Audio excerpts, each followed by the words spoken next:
In this video, we delve into one of the most profound and controversial questions in history.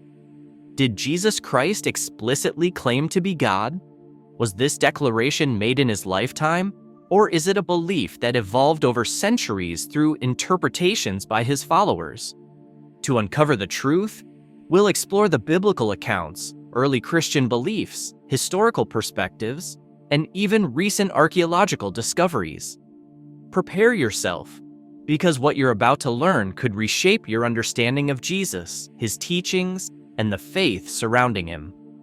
Stay with us until the end. What we reveal might completely change your perspective. One of the most striking moments in the Bible where Jesus appears to declare his divinity is found in the Gospel of John. In a conversation with religious leaders, Jesus boldly states, "Before Abraham was, I am." On the surface, this may sound cryptic, but its implications are monumental. The phrase, "I am," directly echoes the divine name God used in the Old Testament when speaking to Moses. I am who I am. By invoking this sacred title, Jesus was not merely speaking of his eternal existence. He was claiming equality with God. This statement was so provocative that the religious leaders of his time picked up stones, ready to kill him for what they considered blasphemy. And this wasn't an isolated incident. In another moment from the Gospel of John, Jesus declares, "I and the Father are one." To his Jewish audience, such a statement was nothing short of heresy. Unity with God? This was an unthinkable claim, and the religious authorities reacted with outrage, accusing him of making himself equal to God.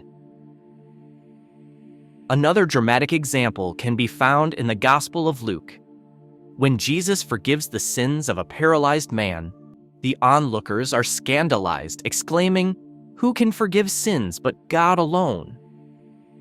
By taking on the authority to forgive sins, something only God could do, Jesus was once again asserting a divine role, provoking further shock and anger among the religious leaders. Jesus frequently referred to himself as the Son of Man. At first glance, this title might seem humble, even ordinary, but its roots lie in the prophetic visions of the book of Daniel. There, the Son of Man is described as a heavenly figure who comes on the clouds, receives authority and glory, and is worshipped by all nations. By identifying himself with this figure, Jesus wasn't just making a casual reference, he was claiming a divine identity that transcended the role of a prophet or teacher. A powerful moment that highlights this is the story of Thomas, one of Jesus' disciples.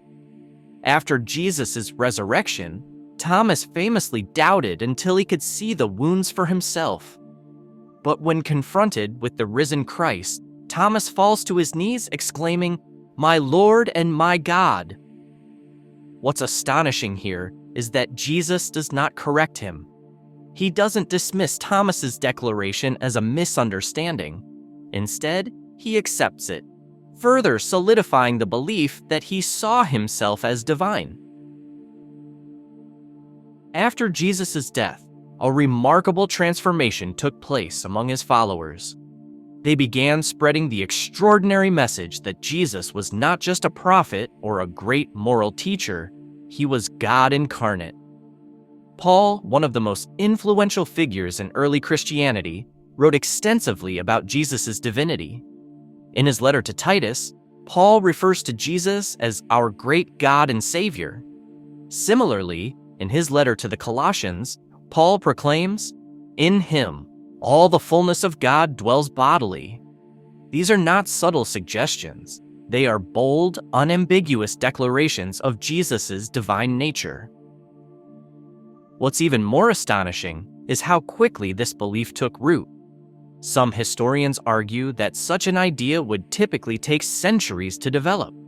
Yet, we see clear evidence of this belief in the earliest Christian writings, challenging the notion that the concept of Jesus as God was a gradual evolution.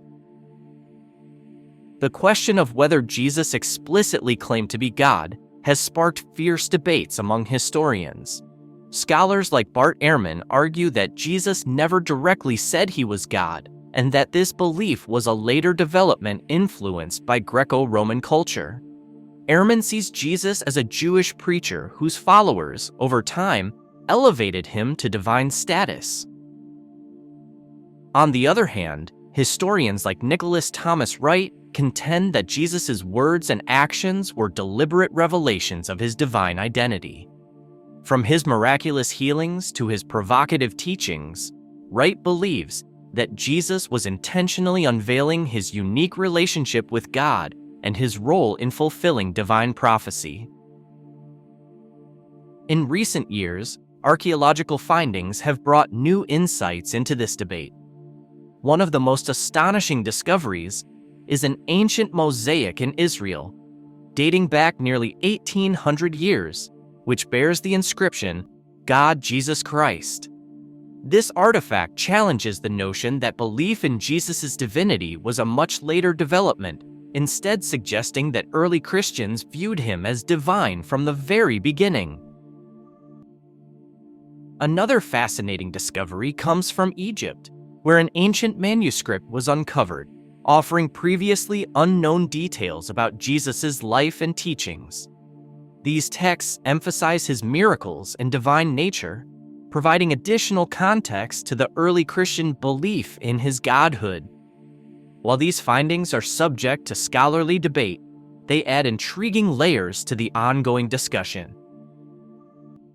So, did Jesus explicitly claim to be God? The evidence we've explored, from the Bible's accounts to the beliefs of early Christians and the findings of modern historians, paints a complex picture. For some, the answer lies in Jesus' bold statements, his divine actions, and the unwavering conviction of his followers. For others, it's a matter of interpretation, influenced by cultural and historical contexts. But one thing is undeniable: this question is more than a theological or historical curiosity. It touches on the core of faith, the nature of divinity, and humanity's search for meaning. If Jesus truly claimed to be God, what does that mean for us today? And if he did not, how do we explain the extraordinary devotion and transformation that his life inspired? Now, we turn to you. What do you believe? Did Jesus explicitly declare himself as God? Or is this one of history's most enduring mysteries? Perhaps the answer lies somewhere in between, waiting to be discovered. Stay curious, question deeply, and thank you for joining us on this journey. Let us know your thoughts in the comments below.